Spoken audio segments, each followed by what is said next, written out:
futuo ne kokobo na ekọ ede ama sikakrabia hodo no senka ebeye womo a eyeye illegal mining nom ne ade oba mo hono bosia bo anka womo atesa ne de mfama womo kra fi se womo seye nkwaye ne yensuonsuwa papa bi Dr. Anthony Obin ede de self futuo yi etudwa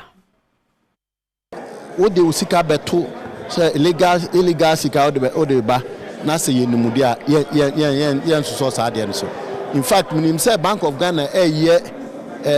BBB hu ama ESG I mean some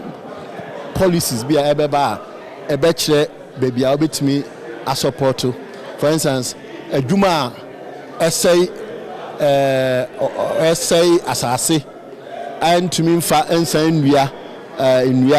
ana oye neoma bi a ethically enya na say dey how ebre odomdodo no wo ma kwa ma mfa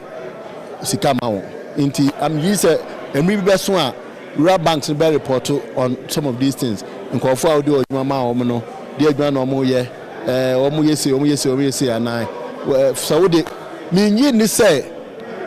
ebeba say memfa sika ma mines ni na mo memfa osika ma obi a oni mra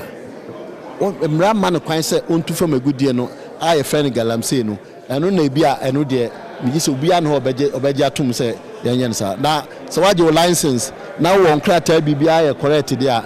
adan na omo ebo awa enyeyi ha nti sa na ma nyina no minim se Bank of Ghana ehise homra already na boy banks no fa very conscious so adia enye no unfo sika nkusun omo hwe se restructure no buy no ni nyina no ne nsunsanso ne se aban sabre no ye bonds no ayato ye sika kwakodi ne ho no oni sika se obetua ye ka e na afa interest so a ese otua man no so oni sika so obetua enti oni ye nsese foforo na afa wama bonds no a ese nka ese otua man no ode akwanimu ewo mfie bebre enti e ba sa no ese se auditors so ehwe na omoma recognition enti na akoba sesa aban ntumi ntua de a ene ya se ebu ho nkonta na se de ontumi ntua no yeyi free eye yesika samu enti ebu nkonta no eye sika 130 million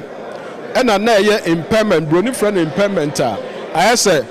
wama bosia na akoba na wontumenye na eno no esese